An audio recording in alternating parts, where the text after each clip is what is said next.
This congenital ear deformity, because of its special location, it's often undetected during prenatal checkups. So, many mothers don't know before birth. They don't know.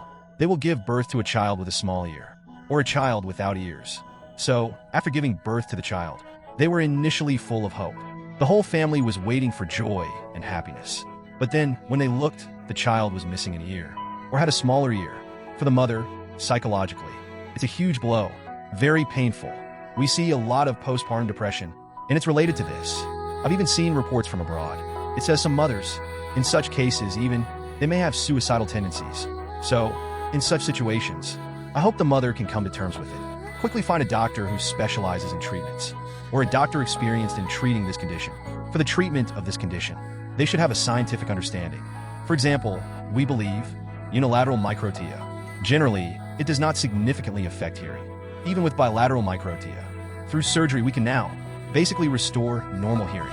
For example, the ears we now create should be similar to a normal ear. It is already quite close, although it cannot be exactly the same. It is quite similar.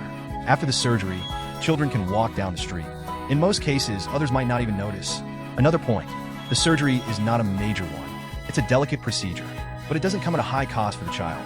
If the parents know this, they'll know that their child will not have trouble finding a job or finding a partner in the future. Then this issue, the psychological pressure, will be greatly reduced.